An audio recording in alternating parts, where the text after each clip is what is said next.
여러분 안녕하세요. 오늘도 유튜브 지금 시작하시나요? 예, 책 오늘도 한번 준비했고요. 오늘은 저번 시간에는 유튜브 부업으로 시작해 보라는 그런 내용에 대해서 알아봤는데요. 오늘은 조회수와 구독자 수는 비례하는가에 대한 그런 내용입니다. 그리고 구독을 유인하기 위해서 어떤 게 필요한지, 그런 필요한 요소도 알아보는 그런 시간 가져보려고 합니다. 클리커는 언제 구독자가 되는가? 한 번은 페이스북 피드에 어느 페북 친구의 절절한 호소가 올라온 적이 있었다. 정말 너무들 하시네요. 제 패친이 5,000명이나 되는데 이분들 중에 10%만 유튜브 구독을 해도 500명이 넘지 않습니까? 제가 유튜브를 한 지 반년이 넘어가는데 지금 구독자가 200명 정도밖에 안 됩니다. 그렇게 계속 구독 좀 부탁한다고 했는데 패친들은 다 어디 가신 겁니까? 구독 하나 누르는 게 그렇게 어려운 일입니까? 나한테는 그 채널에 구독을 누르는 게 어려운 일이었기 때문에 슬그머니 스크롤을 내려버렸다. 하지만 사실 별로 미안한 마음은 들지 않았다. 유튜브에서 다른 채널에 구독을 누르는 일은 인스타그램에서 누군가의 계정을 팔로우하는 것과는 근본적으로 다르다. 인스타그램은 누구를 팔로우해도 무작위로 뜨는 수많은 피드 덕에 크게 티가 나지 않지만 유튜브는 한번 구독하면 그 콘텐츠가 계속 추천 영상에 올라올 수 있다. 그리고 그와 비슷한 채널들이 메인 화면에 계속 뜨기도 한다. 그런데 유튜브에서 콘텐츠를 소비하는 시간은 인스타그램과는 비교할 수 없을 만큼 길다. 유튜브에서 영상 하나를 볼 시간에 인스타그램 페이지 100개를 볼 수 있다. 또한 유튜브는 쌍방향 SNS와는 다르다. 유튜브에도 댓글 기능이 있어 소통이 가능하긴 하지만 소통을 할지 말지는 전적으로 유튜버의 마음에 달려있다. 인스타그램이나 페이스북은 서로의 피드에 각자의 소식이 뜨니까 소통이 쌍방향적으로 할 수 있는데 그에 비해 유튜브는 일방향적이다. 핵심 정보나 메시지를 전달하는 방식이 영상이라는 점은 말할 것도 없다. 그래서 가끔 현실에서 페북 친구를 만나면 이런 인연이 다 있네요 라는 말을 듣는데 채널 구독자를 만나면 연예인 보는 것 같아요 라는 말을 듣는다. 유튜버가 얼굴을 드러내놓고 하는 유튜브 채널의 경우 구독자가 팬이 된다는 개념이 더 강하다. 그래서인지 같은 소재라도 유튜버가 얼굴을 공개한 채널은 그렇지 않은 채널보다 구독자 수가 적은 경향이 있다. 영상에 인물이 드러나면 구독자는 팬이 되지만 영상에 인물이 없으면 오로지 정보를 구독하는 것이기 때문이다. 누군가의 팬이 된다는 건 그렇게 쉽게 결정할 일이 아니다. 대신 얼굴을 공개하고 채널을 운영하는 유튜버의 영향력은 훨씬 강력하다. 그래서 구독자가 된다는 것은 페이스북의 친구 맺기와는 다르다. 자신에게 영향력을 줄 수 있는 채널을 선택하는 것이니 그만큼 신중해질 수밖에 없다. 20대 전문 기관인 대학내일 20대 연구소가 2018년에 발표한 15세에서 34세 유튜브 크리에이터 영상 이용 형태 및 인식 연구 보고서에 따르면 유튜브 사용자들이 구독하는 채널의 개수는 평균 9.5개다. 하루 평균 이용 시간은 2시간 2분으로 조사되었는데 잠을 8시간 잔다고 치면 깨어있는 시간의 8분의 1을 유튜브 세상에서 머무는 셈이다. 그런 사람들이 구독하는 채널의 개수는 10개가 채 안 된다는 것에서 유튜브 사용자들은 구독에 인색하다는 걸 알 수 있다. 그래서 구독자를 늘리는 것은 결코 쉬운 일이 아니다. 과장을 좀 섞어 체감하는 바를 말하자면 좋아요와 구독자의 무게는 100배 정도 차이가 난다. 조회수와 좋아요의 무게도 그 정도의 차이가 난다고 보면 된다. 그만큼 구독자 한 명 확보하기가 참 어렵다. 조회수와 구독자 수가 늘 비례하는 것도 아니다. 지난 2017년 가수 백예린이 야외 무대에서 스퀘어라는 노래를 부르는 직캠 영상은 현재 유튜브에서 850만 회에 가까운 조회수를 기록하고 있는 히트 영상이다. 이 영상이 게시된 채널은 2012년에 개설된 것으로 이 영상을 비롯해 여러 직캠 영상이 올라와 있고 각 영상의 조회수가 많은 편이다. 그런데 이 채널의 구독자는 37,000명이 좀 안 된다.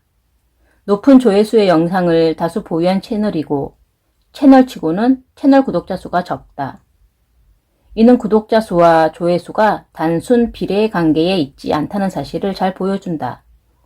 또 다른 예로 태웅황이라는 채널에는 방송 사고 내는 아이유라는 영상이 있는데 이 영상의 조회수는 거의 200만 회 가까이 된다. 하지만 이 채널의 구독자는 200명 정도다.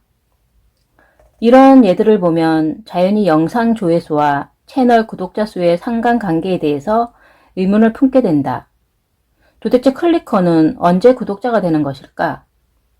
구독자를 모아서 채널을 운영하려는 사람은 이 질문에 큰 관심을 가질 수밖에 없다.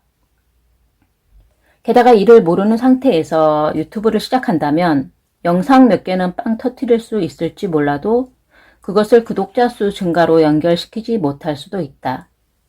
클리커들을 구독자로 변환시키는 두 가지 가치가 있으니 바로 재미와 정보다. 유튜브 1세대 시절 사용자들이 유튜브를 시청하는 가장 핵심적인 목적은 재미였다. 이 시기에 유튜브에서는 말초신경을 건드리는 자극적인 영상의 소구력이 컸다. 개그나 먹방, 게임, 퀴즈 등 오늘날 유튜브를 대표하는 콘텐츠들이 많은 구독자를 확보한 시기이기도 하다. 이 콘텐츠들은 주로 시청자가 보면서 대리 만족할 수 있는 것들이다.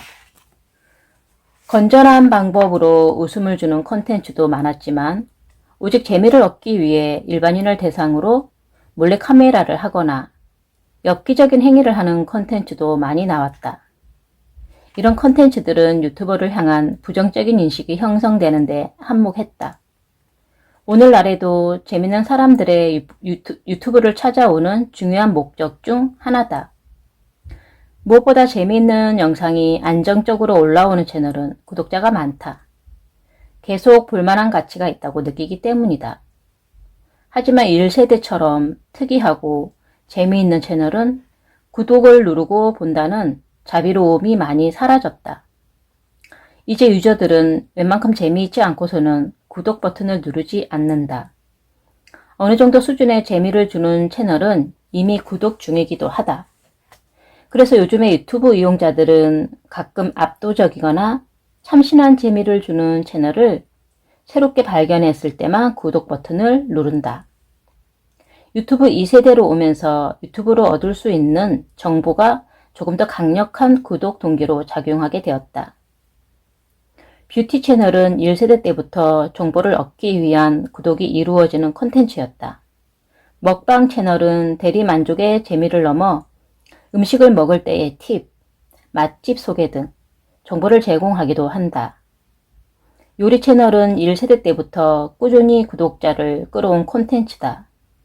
요리를 하려는 사람들은 소금 적당히와 같은 불명확한 블로그 레시피보다 재료부터 음식이 만들어지는 과정을 직접 보고 따라할 수 있는 유튜브를 선호하기 때문이다. 백종원의 요리 비책 채널은 개설 며칠 만에 구독자 100만 명을 돌파하여 유례없는 성장 속도를 보였다. 백종원은 실버 버튼과 골드 버튼을 동시에 받았다며 자신의 채널에 공개하기도 했다. 물론 백종원의 유튜브 채널이 단기간에 구독자를 끌어모을 수 있었던 것은 그가 백종원이기 때문이다. 사업가이자 요리 연구가인 그는 비연예인 중에서도 핫한 유명인이다.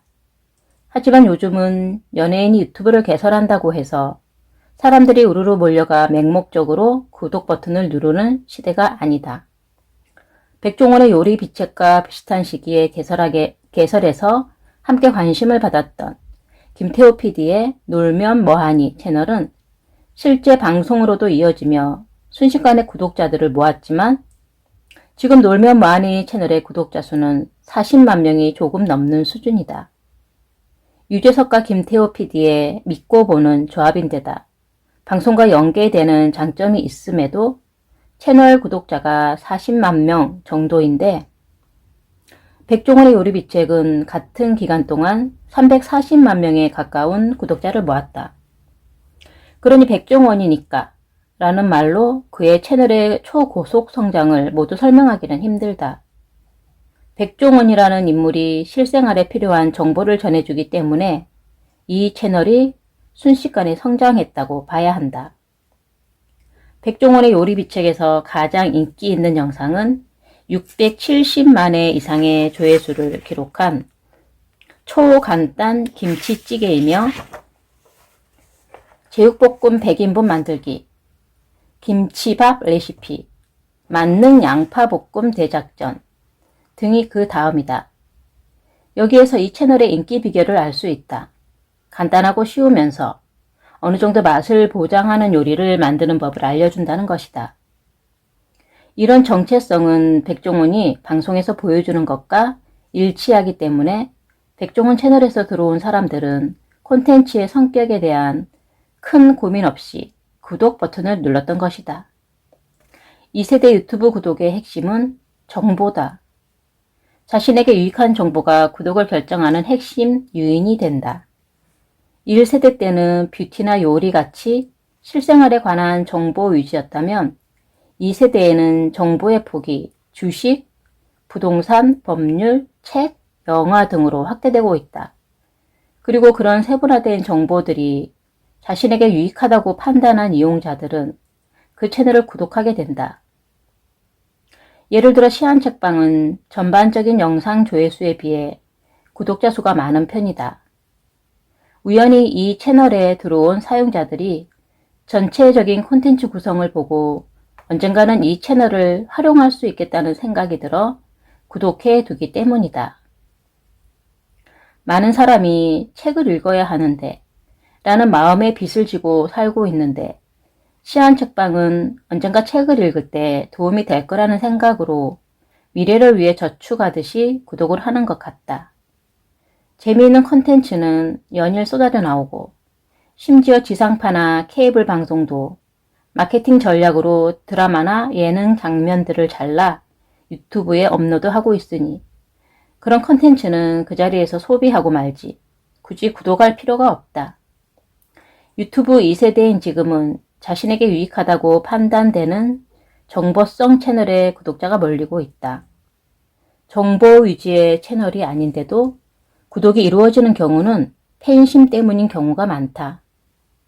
이미 아프리카 TV나 파워블로그 등으로 팬층을 확보한 사람이 유튜브를 개설할 경우 이런 구독이 이루어지기도 한다.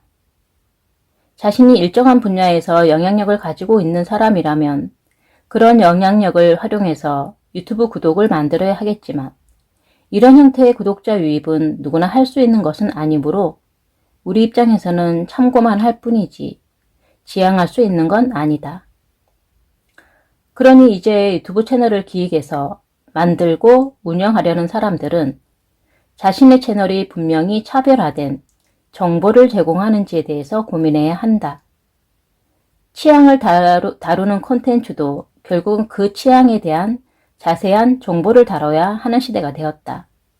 자신의 직업 혹은 자신의 경험, 취향 등을 고려해서 제공할 수 있는 정보를 차별화한 콘텐츠를 기획하는 것이 좋다.